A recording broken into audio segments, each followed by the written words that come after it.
people, welcome to Bingung Podcast, inovatif dan kreatif. Perkenalkan kami dari Universitas Amikom, Prodi Ilmu Komunikasi. Dengan saya sendiri, Maya Sari sebagai host, dan tentunya saya tidak sendiri di sini. Saya ditemani oleh teman saya sebagai co-host yang bernama... Halo, saya Nurida Salsabila Febrianti. Di sini saya sebagai co-host.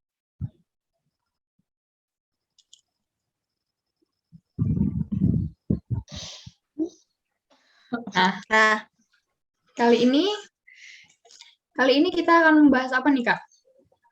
Di sini kita akan membahas tentang Human Technology Society 5.0.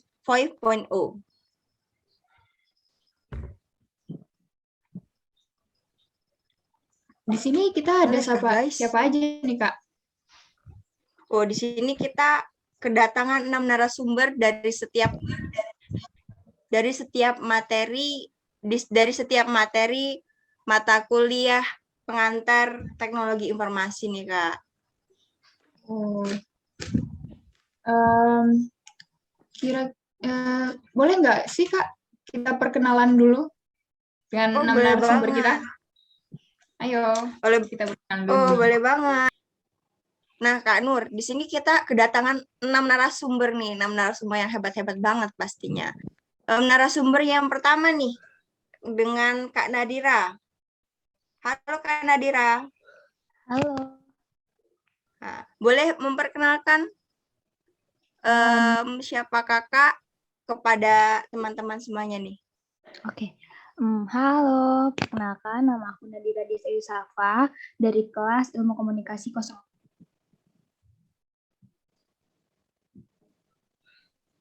Nah, gimana nih Kak kabarnya? Baik dong. Alhamdulillah baik-baik dong Kak ya, pastinya harus baik-baik. Harus sehat dan senantiasa jaga kesehatan ya Kak.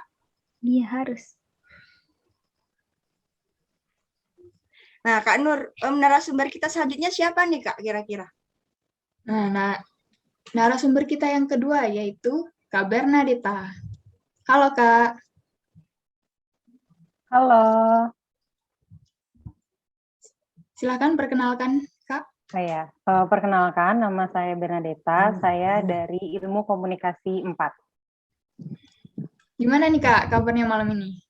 Baik, senang sekali ya bisa hadir di podcast hari ini sama kakak-kakak, Kak Maya, Kak Nurida. Nah, sekarang kita lanjut ke narasumber kita yang ketiga. Kira-kira siapa nih, Kak? Oh, narasumber ketiga kita yaitu Kak Anindya nih. Halo Kak Anindya. Halo. Wah. Boleh memperkenalkan Kak?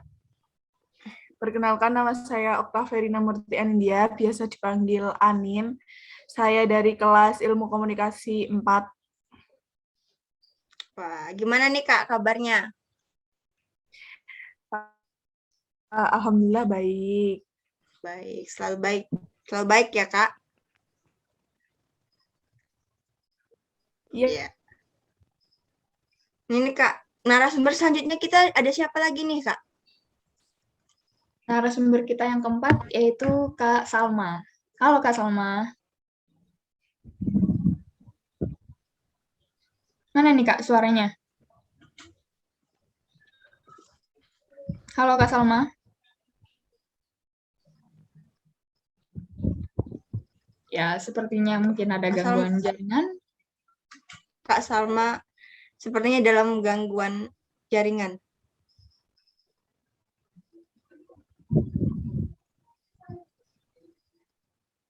Ya, Kak Salma? Oke, Kak Salma ini dari... Halo. Iya, Kak, boleh perkenalkan nama dan kelasnya, Kak? Ya, perkenalkan nama saya Salma Farana Diva. Saya berasal dari kelas Ilmu Komunikasi 4.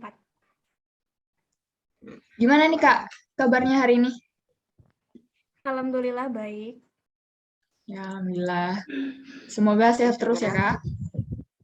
Ya, Ya, kita lanjut ke narasumber kita yang kelima. Kira-kira siapa nih, Kak? Narasumber kita yang kelima itu ada Kak Dila. Hai Kak Dila. Halo. Boleh perkenalkan nama dan kelasnya, Kak? Halo, perkenalkan saya Pramesti Dila Ramawati dari Ilmu Komunikasi 04. Wah, Kak Dila sekarang apa kabarnya nih? Alhamdulillah baik banget nih hari ini. Oh, baik. Pastinya selalu senang, selalu bahagia ya, Kak ya. Iya, iya. Ya. Oke, lanjut narasumber terakhir kita nih, Kak. Siapa sih narasumber terakhir kita ini? Sepertinya ini narasumber kita yang kita tunggu-tunggu ya. Ya, benar banget, Kak. Narasumber kita yang keenam yaitu Kak Yohana. Halo Kak Yohana. Halo. Gimana nih Kak kabar?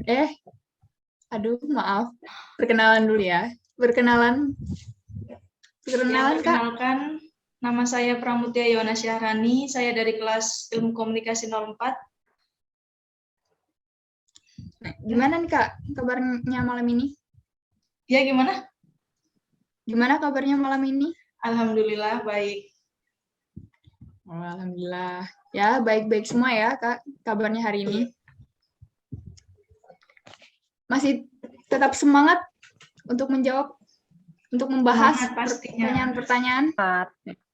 Ya, pastinya harus semangat dong. Kan karena kan podcast kita nih harus penuh dengan keaktifan, kreativitas kan. Ya, tentunya harus semangat, jangan loyo-loyo ya kan, Kak? Ya, betul sekali. Ya. Kak Nur, di dalam podcast kita itu sekarang kita membahas tentang apa sih, Kak? Di sini tuh kita kan membahas tentang human technology society kan, Kak. Teman-teman di rumah yang lagi nonton tuh masih bingung, masih bertanya-tanya apa sih yang dimaksud dengan human technology society itu? Nah, daripada kita bingung menjawab pertanyaan-pertanyaan itu, lebih baik kita tanyakan saja langsung kepada narasumber kita yang ada pada malam hari ini. Ya. Wah, bener banget, Kak. Bener banget tuh. Apalagi kan narasumber kita ini kan menguasai banget di setiap bagian-bagian pembahasannya itu kan, Kak ya. Benar. Oh, ini ada pertanyaan nih tentang revolusi industri, Kak. Nah, di sini kita akan menanyakan langsung kepada narasumbernya, yaitu pada Kak Nadira. Halo, Kak Nadira. Halo. Kak Nadira, ini ada nih teman-teman kita nih nanya nih tentang revolusi industri. Menurut Kakak ya, merasa terbantu nggak sih dengan revolusi industri saat ini? Menurut aku ya, sangat terbantu karena adanya revolusi industri ini kita nggak perlu susah-susah ke tokonya langsung, tinggal pesan lewat aplikasi online, tinggal transfer, terus barangnya sampai deh. Wah, simple banget Kak ya. Sekarang ini serba dimudahkan memang. Nah, di dalam revolusi industri itu tuh apa sih Kak dampak utama gitu yang timbul oleh revolusi industri ini? Dampaknya itu toko konvensional yang ada sudah mulai tergantikan dengan model bisnis marketplace, terus taksi dan ojek konvensional posisinya sudah tergantikan dengan yang berbasis online. Oh, wah, segalanya nih, sekarang nih semuanya online semua Kak ya. Kan sekarang kita hidup di dalam era teknologi tentu Kak ya. Oke, makasih Kak atas jawabannya. Terima kasih kembali Kak. Iya, Kak Nur. Nah nih, pertanyaan tentang revolusi industri ini sudah dijawab dengan Kak Nadira. Ini ada pertanyaan selanjutnya nih apa nih Kak? Nah, pertanyaan selanjutnya tentang materi IT dan society. Nah, untuk narasumber kita yaitu Kak Bernadetta, nih Kak ada pertanyaan. Kira-kira apa sih Kak bedanya revolusi 4.0 dengan society 5.0? Sebenarnya untuk konsep revolusi industri 4.0 sama society 5.0 itu sebenarnya nggak memiliki perbedaan yang signifikan ya. Karena yang kita tahu bahwa industri 4.0 itu menggunakan kecerdasan buatan. Sedangkan konsep society 5.0 ini menjadi inovasi baru untuk society yang sebelumnya. Jadi kayak nggak ada perbedaan yang signifikan sih. Kayak 11-12. Cuman bedanya era teknologinya aja ya, Kak? Iya, era teknologinya aja yang sangat beda. Nah, ini Kak, yang kedua nih, ada pertanyaan lagi. Kira-kira Indonesia itu mampu nggak sih, Kak, setara dengan Jepang yang sekarang menerapkan Society 5.0? Untuk sekarang sih masih bisa dibilang mampu karena beberapa industri yang ada di Indonesia ini memang banyak banget kan. Tapi memang banyak banget kendala-kendala yang kita alami, kayak misalnya populasi masyarakat Indonesia yang sangat besar, yang sangat luas, terus belum semuanya itu terjangkau oleh semua daerah gitu. Bahkan yang di pelosok pun juga masih, yang kita tahu masih banyak banget yang masih belum bisa untuk ngakses internet atau untuk untuk bisa bisa menggapai internet itu. Terus juga ada SDM kita yang lumayan cukup besar dan tentunya human resource-nya itu juga masih 50-50 karena mungkin ada yang dukung, ada yang enggak gitu. Jadi kita masih untuk ke tahap itu kita masih belum bisa. Gitu. Berarti masih tergolong yang sangat susah ya, Kak? Ya? Iya. Soalnya masih jauh untuk menyetarakannya. Betul. Oke, kita lanjut ke materi yang selanjutnya, Kak. Nah, di sini kita bahas tentang startup nih, Kak. Pertanyaan tentang startup. Di sini kita akan menanyakan langsung kepada narasumber kita, Kak Anindya. Halo, Kak Anindya. Halo, Kak. Nah, ini, Kak, tentang startup nih, Kak. Mengenai startup ini, apa aja sih langkah-langkah yang harus kita lakukan untuk mendirikan sebuah perusahaan startup itu sendiri, Kak? Nah, secara fundamental, ada 3 hal yang perlu dipersiapkan untuk memulai sebuah usaha, entah itu startup maupun konvensional. 3 hal tersebut adalah, yang pertama, produk. Bisa berupa produk, jasa, platform, atau apapun namanya, asal bisa dikonversikan menjadi uang dan berbuah keuntungan. Dan yang kedua itu ada badan usaha, sebuah entitas legal untuk mewadahi usaha di atas. Dan yang ketiga itu ada financing, sebuah pendanaan awal dan selanjutnya yang digunakan untuk mengembangkan usaha seperti itu. Wah, berarti dalam langkah-langkahnya itu tuh harus mempunyai langkah-langkah yang strategis gitu, Kak, ya? Iya dong. Nah, Kak, dalam membuat perusahaan startup itu kan kita itu harus membutuhkan namanya investor gitu, Kak. Nah, apa sih yang harus dipersiapkan oleh pendiri perusahaan startup itu sebelum melakukan presentasi kepada investor itu, Kak? Nah, yang pertama, visi nggak invest pada sekedar ide, tapi pada orang yang menjalankannya. Kredibilitas dan kredensial itu sangat penting ya, diingat-ingat, itu sangat penting. Dan yang kedua, jangan lupa sertakan statistik hasil analisa terhadap ide kalian. Kalau perlu ide kalian sudah berjalan, biar sekalian tes di pasar juga. Dan yang ketiga, jangan mudah terbawa perasaan nih teman-teman. Kalau nanti kalian dibantai atau pendapat kalian kurang diterima sama visi, karena mereka pastinya lebih hebat nih dari kalian. mereka pun juga punya data dan analisa, jadi persiapkan jawaban kalian matang-matang. Gitu. Wah, berarti persaingan antar startup satu dengan startup lain itu sangat sengit ya, Kak ya? Iya, harus juga kan, karena lihat mana yang lebih berpotensi menghasilkan keuntungan. Ya, benar-benar banget. Oke, terima kasih Kak Anindya dengan sama-sama. jawabannya. Oke nih Kak, kita lanjut nih dengan pertanyaan-pertanyaan selanjutnya. Oke, kita lanjut ya ke materi kita yang keempat, yaitu CRM, dengan narasumber kita yaitu Kak Salma. Nih Kak Salma, Ya. ada pertanyaan nih. Mengapa perusahaan tertarik menggunakan CRM? Jadi pelayanan pelanggan penyedia aplikasi CRM juga sering ya mendapatkan pertanyaan seputar alasan banyaknya perusahaan yang tertarik menggunakan CRM. Hal tersebut tuh karena mereka menyadari bahwa pelanggan merupakan aset yang sangat berharga bagi perusahaan.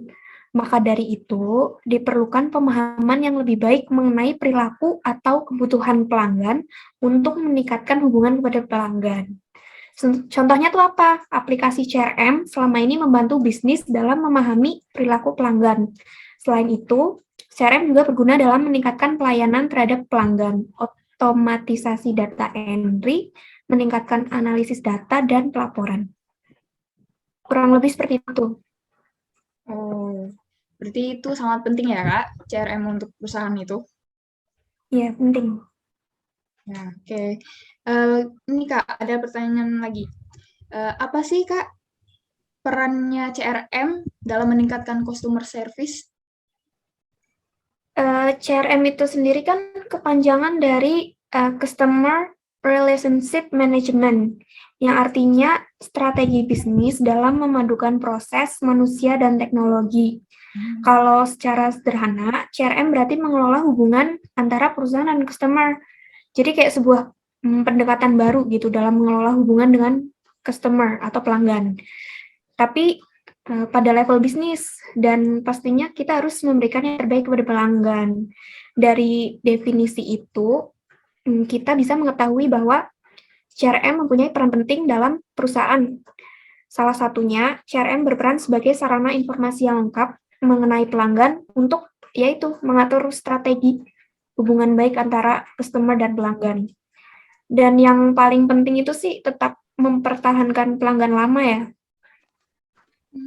Kurang lebih seperti itu, peran CRM. Berarti hubungan CRM dengan perusahaan itu sangat erat ya Kak? Ya.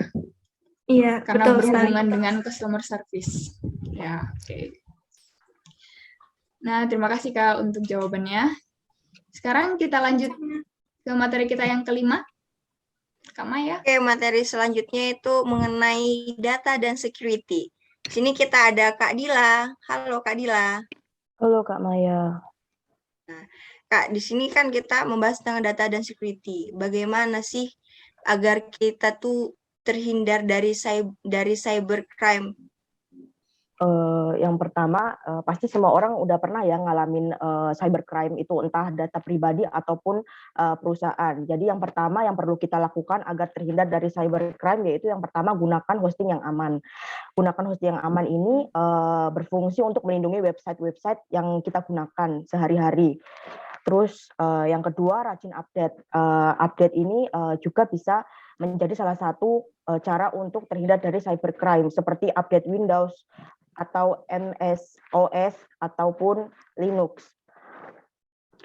Terus yang ketiga ada pasang CCL atau dengan melihat ikon gembok tersebut, pengunjung situs merasa lebih aman untuk mengunjungi situs tersebut dan menggunakan situs tersebut. Yang keempat, ada menerapkan dua faktor autentik sebagai untuk mengenal metode keamanan yang diverifikasi secara real time.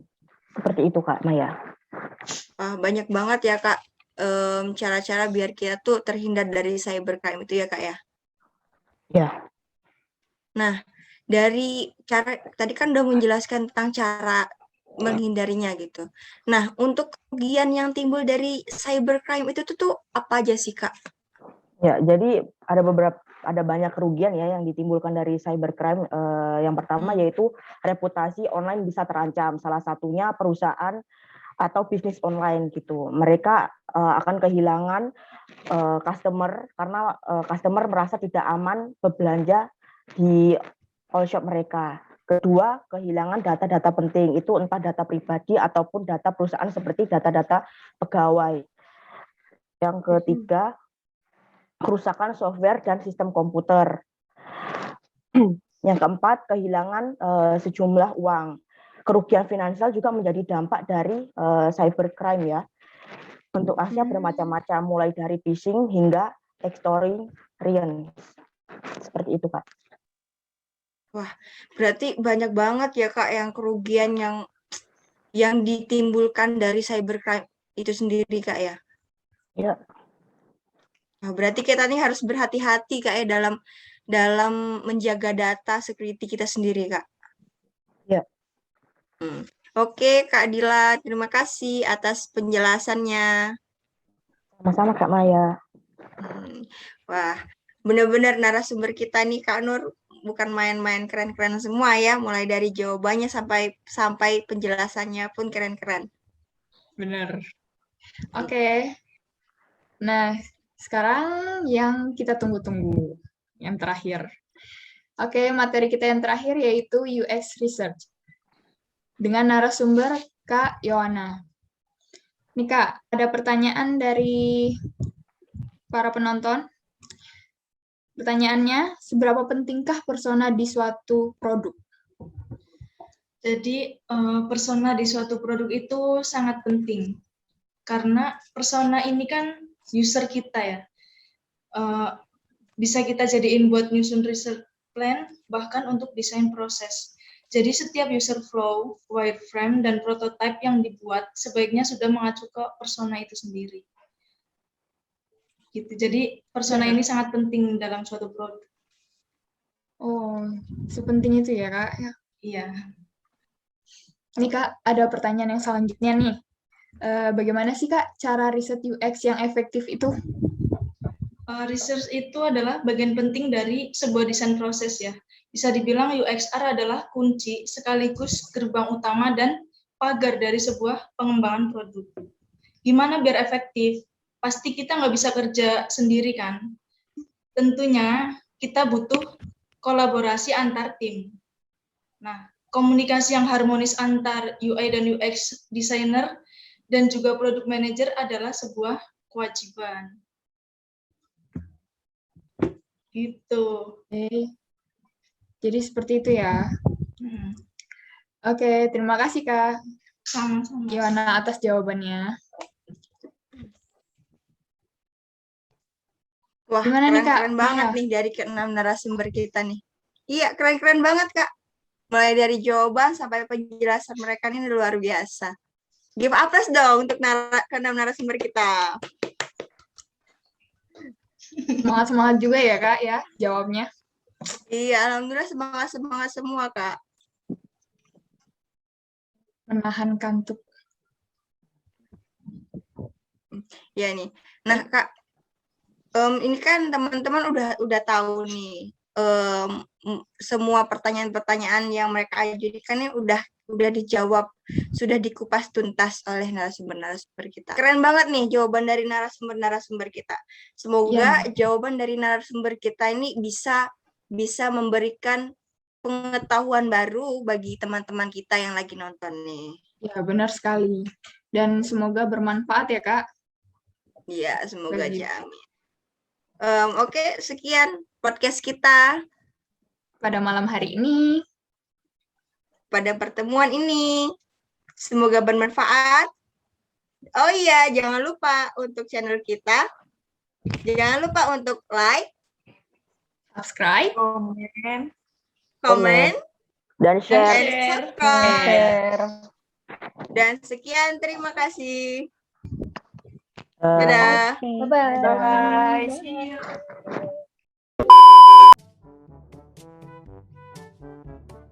research itu kan, maaf.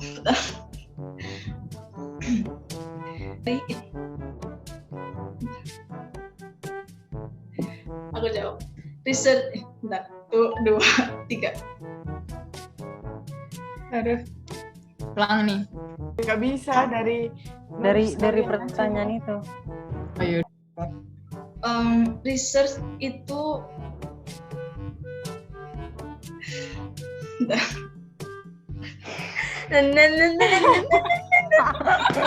Semangat kita ngeditnya. Gimana? Gimana?